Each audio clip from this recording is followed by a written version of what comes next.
Vamos a unir ahora vía telefónica a nuestra corresponsal permanente, la jefe de la corresponsalía en México, que también estuvo en esta cobertura de Telesur Noticias en Libia.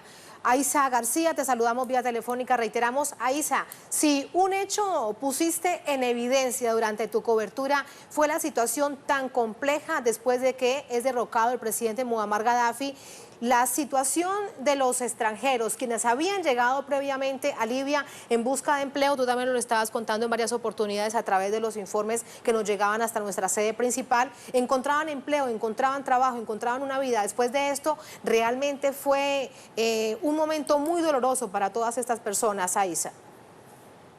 Saludos Tatiana, saludos Rolando. En efecto, ese fue un momento bastante marcado para todos los africanos que habían estado trabajando en Libia y que, como tú bien dices, buscaban empleo en Libia. De pronto ese país, tras la muerte, tras el asesinato, mejor dicho, de Muammar Gaddafi, de pronto se convirtió ese país en un país antiafricano. Eran tratados como bestias, como personas no deseadas en ese país, pero más bien como bestias. Yo recuerdo cuando nosotros visitamos algunas de las cárceles de las que nos permitieron visitar. ¿Cómo eran estas cárceles, Tatiana? Pues cárceles improvisadas.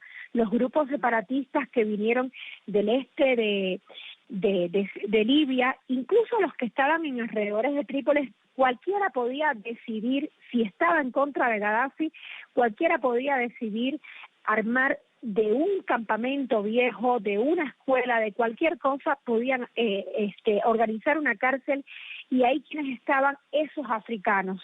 Nosotros los vimos a esos grupos, y qué bueno que tú recuerdas estas historias porque fueron bastante espeluznantes de ver a todos esos africanos tras las rejas en condiciones bastante miserables. No se les permitía tomar agua más que agua caliente, que salía uno de ellos a buscar con un cubito de agua. Los olores, las pestes que habían en esos pequeños cubículos donde los guardaban, hombres por un lado, mujeres y niños por otro, una situación tremenda. De pronto ya los africanos, que eran los que venían a trabajar a Libia y apoyar ese país, de pronto eran vistos como seres de otro lugar, como animales, y como tal los trataban. Y además los argumentos que tenían estas personas que dirigían esas cárceles, que se habían nombrado los carceleros, los jefes de las cárceles, eran también espeluznantes porque estaban fuera de cualquier sentido común. Definitivamente eso fue de las cosas que más nos llamó la atención, y al mismo tiempo tú veías esa ciudad de Trípoli, por ejemplo, paralizada, porque claro, la mano de obra que construía, que estaba construyendo esos edificios, esas obras que unos meses antes se estaban construyendo, de pronto se paralizó, de pronto ya ahí nada se estaba construyendo. Un país, la verdad, muy deteriorado. Nosotros veíamos el país deteriorado por una parte con todos los bombardeos de la OTAN, porque ahí estaban todo lo que quedaba de esos bombardeos, y por otro lado con la oposición interna que se hacía de Trípoli. Cuando salías a la calle a hacer una cobertura, 18 veces podían pararte en la calle. ¿Quién eres? ¿De qué medio vienes? ¿Por qué estás aquí? ¿Por qué? Porque en cada calle o cada dos calles había una brigada de estas que venían del este y se habían apoderado de esa calle. Y ellos sentían el derecho de poderte preguntar quién eres y además de retenerte horas y horas.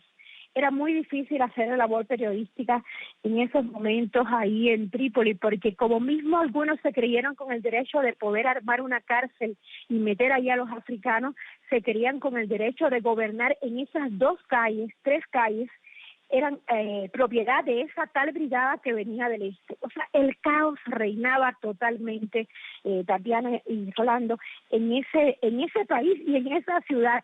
Por otro lado, no sé si recuerdas, Tatiana y Rolando, aquellas historias de todos los desplazados que vinieron de Sirte y de las ciudades que apoyaban a Gaddafi.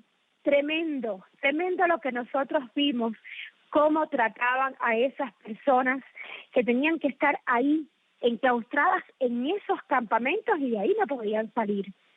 Era imposible salir de ese lugar.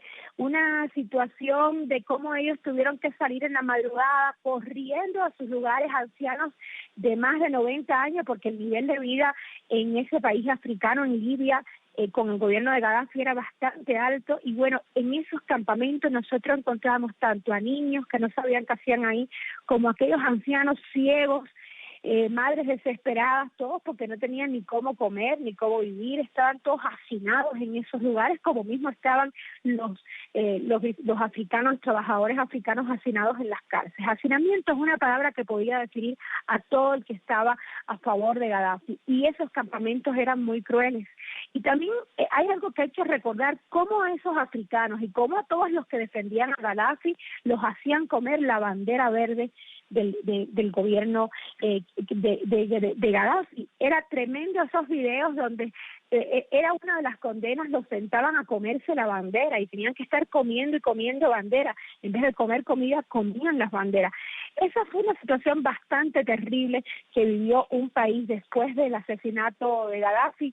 Yo recuerdo en aquel momento, seguro ustedes recordarán cómo el presidente venezolano Hugo Chávez dijo en aquel momento que todo este asunto de asesinar a Gaddafi, los bombardeos de la OTAN, todos estos argumentos que contaba ahorita Rolando de cómo quisieron y cómo argumentaron esos bombardeos, el presidente Chávez lo dijo bien claro, dijo que todo detrás de todo esto era porque se querían adueñar, tanto Estados Unidos como las potencias de la OTAN, del 40% de las riquezas petroleras de Libia.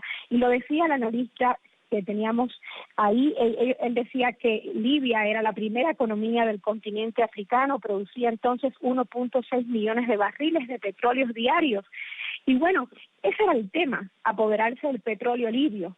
Pero al fin lo que hemos visto que ese país ha venido deteriorándose poco a poco.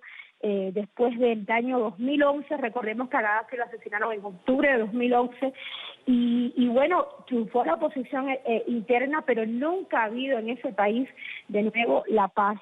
Hay que decir que esa oposición interna triunfó con el apoyo interno de Estados Unidos y logístico de las potencias europeas, de la OTAN, porque esos bombardeos, ¿quiénes los hicieron? Cuando nosotros hablábamos con las personas de ahí de la capital, por ejemplo, nos decían, ay, nosotros sabíamos hasta la hora en que se iba a bombardear. Y bueno, Rolando vivió en esos momentos de los bombardeos ahí diarios, continuos, de la OTAN. Se conocía porque por las radios se daba a conocer a la gente a qué hora se iba a bombardear. Era una cosa increíble, por la radio clandestina, quiero decir, no las radios de otro tipo. Y bueno, lo que hemos visto en estos años, después de octubre de 2011 y un poquito antes cuando empezó la invasión, es una situación bastante devastadora.